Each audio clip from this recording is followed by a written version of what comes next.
bien voilà, c'est un moment, il y a des moments de grâce dans le salon du livre de Saint-Maur, parce qu'il y a des livres qui sont en état de grâce, et puis il y a des styles qui sont vraiment en apesanteur de grâce. Je ne sais pas si ça se dit, mais il y a la légèreté et la qualité. Et moi, j'ai découvert Pierre Péju, qui est un des plus beaux styles français au niveau littérature, par un petit livre qui était absolument fabuleux et que j'ai pris comme un coup de poing dans la figure et qui a été une révélation pour moi. C'est, je ne sais pas si vous l'avez lu, c'est La Petite Chartreuse, qui est paru chez Gallimard et qui est paru depuis un bon moment chez Folio, et qui est pour notre librairie et pour beaucoup de lecteurs une référence, et qui reste un souvenir. Vous savez, on lit tellement de bouquins, il y a un moment on ne se souvient plus, et puis il y a des livres, on sait qu'ils sont exceptionnels parce que 10 ans après ou 5 ans après, on se souvient toujours de l'histoire et des personnages, et La Petite Chartreuse en fait partie. Vous pouvez m'expliquer comment c'est venu d'un fait divers, l'histoire de la petite... Alors, racontez-nous déjà La Petite Chartreuse, c'est quoi La Petite Chartreuse? L'histoire, mais en peu de mots, mais c'est... Difficile à raconter, non. L'histoire est au fond très simple, puisqu'il y a 3 personnages, dont un libraire. Oui, absolument. Alors, je suis fils de libraire, hein, donc ça a pu jouer. Et j'accorde beaucoup d'importance au rôle des libraires, de la librairie, des livres. Enfin bon, moi j'ai été élevé là-dedans, et je crois qu'on peut réagir soit par rejet, soit par un très grand attrait. Et moi, ça a été... le livre m'est apparu tout enfant comme la porte d'entrée du monde, quoi. Ouais. Enfin bon, et ça l'est resté. Et du coup, un personnage de libraire, un personnage d'une femme un peu paumée, une jeune femme qui est, comme on disait, une époque fille-mère, c'est-à-dire qui est seule à élever une petite fille. Et cette petite fille, ils sont 3, c'est-à-dire c'est un trio un peu improbable, et le livre s'ouvre évidemment dès la première page, la première ligne. Il s'ouvre sur un accident extrêmement dramatique, puisque ce libraire écrase la petite fille de façon très grave. Et ensuite, le livre, c'est cette histoire d'un homme qui est chargé de littérature, enfin comme vous, qui est imprégné de tout ce qu'il a pu lire de plus beau, et qui ne sait pas quoi faire pour rattraper cet accident, dont il n'est pas vraiment responsable, hein, puisque la petite fille se jette sous ses roues, et il va passer des jours et des jours auprès d'elle à essayer de lui raconter des choses. Alors comme en plus j'en ai fait, moi je viens un peu de... j'ai beaucoup écrit sur les contes, donc j'ai été très marqué par l'ambiance du conte. Donc il y a un côté un peu fabuleux aussi à un moment dans le livre, puisque j'ai prêté à ce libraire un peu extraordinaire, d'abord une taille gigantesque, hein, c'est un peu un grand géant gentil avec un gros ventre, évidemment une mémoire énorme, et je vais prêter une mémoire extraordinaire, c'est-à-dire qu'il se souvient, peut-être comme vous d'ailleurs, de tout ce qu'il a lu. Non, mais il s'en souvient, alors c'est là le côté un peu fabuleux, c'est qu'il s'en souvient exactement, c'est-à-dire il se souvient du texte. Alors il est auprès de cette petite fille et il fait défiler des textes qui lui reviennent. Et petit à petit, la petite fille elle est dans le coma, n'est-ce pas?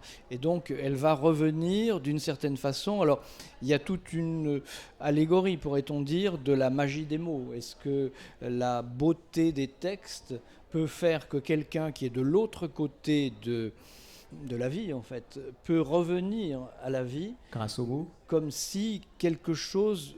Et là, d'ailleurs, il y a un côté un peu fantastique, c'est sûr, mais il y a aussi un côté très réel, puisque j'avais discuté à l'époque de ce phénomène avec des médecins qui me disaient on ne sait pas ce qui fait qu'un être qui est dans le coma, et un coma prolongé, on ne sait pas. Alors on recommande, vous savez, on vous recommande parlez-leur beaucoup.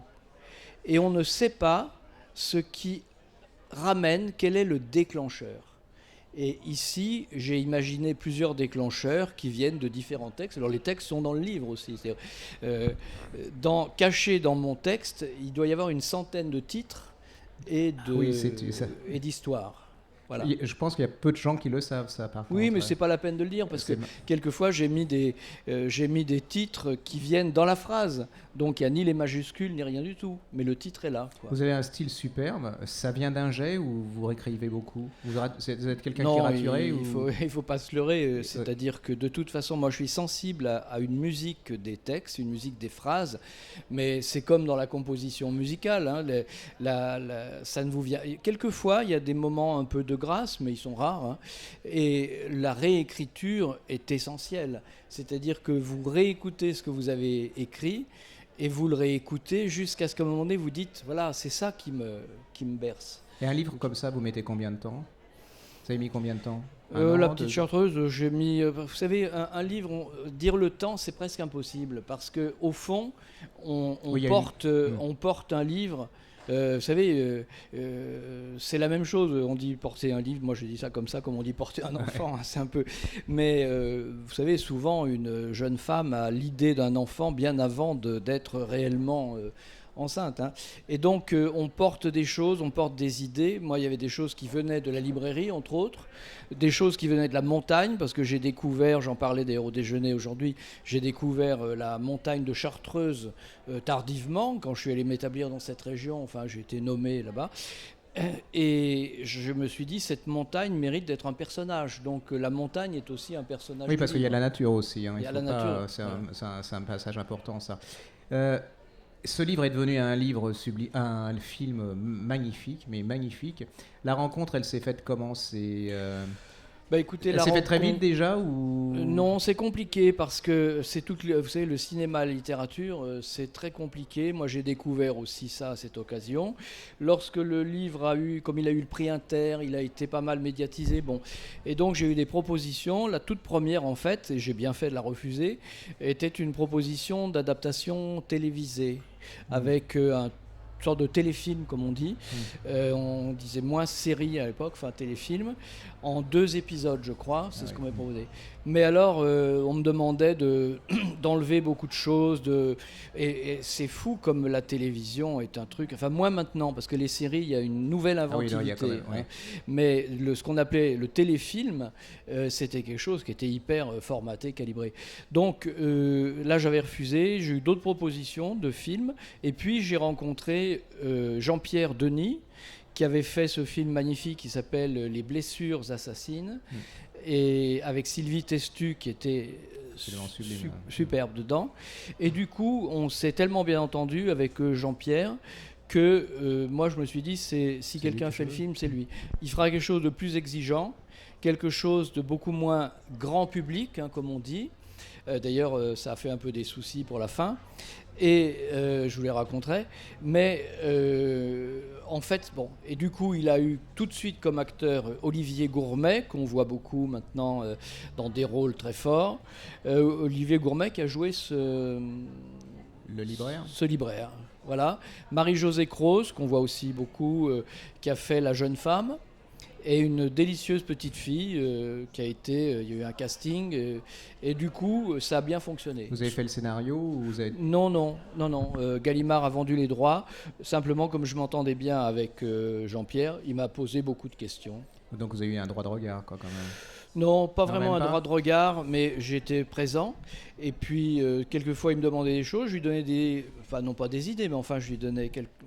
Du coup, il tournait la scène, et puis ensuite, au montage, la scène ne s'est pas retrouvée. Oui. Donc, moi, je vous conseille, hein, si vous n'avez pas lu, il est au Salon du Livre de Saint-Maur, donc vous pouvez, allez-y, lisez-le, parce que c'est vraiment, ça fera partie d'un de vos beaux souvenirs. Il y a un autre beau souvenir, enfin, il a écrit plein de livres, hein, donc superbe.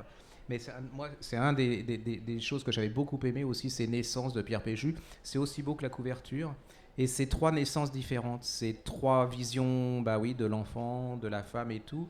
Et allez-y, attendez, c'est un livre de poche, donc c'est pas cher. Vous prenez La petite chartreuse et vous prenez Naissance, et vous avez 2 moments de bonheur extraordinaires. C'est extraordinaire. Je vous signalais aussi, parce qu'on arrive un peu à la fin de l'interview, mais que L'État du ciel, chez Gallimard, va paraître en folio en septembre.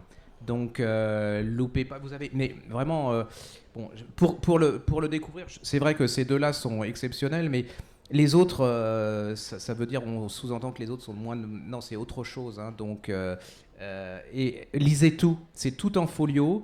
C'est 300 pages de bonheur. Puis c'est un vrai écrivain.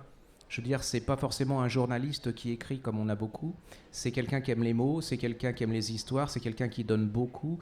Et c'est un partage de beauté et puis de sentiments, ce qui est très très rare à notre époque. Et c'est, comme je l'aime, c'est-à-dire c'est des artisans du mot. Et puis c'est des gens qui sont ouverts sur le monde, c'est-à-dire que c'est pas, ils écrivent pas pour écrire, ils écrivent pour vous donner quelque chose et vous faire participer au monde qu'ils ont dans la tête. Donc allez-y, c'est vraiment un grand écrivain français avec cette musique, qui, ça, dans votre tête, ça continuera. Vous aurez fermé le livre et cette musique, vous continuerez à l'écouter. Voilà, merci beaucoup. Comment on dit merci à un libraire comme ça? Merci à vous.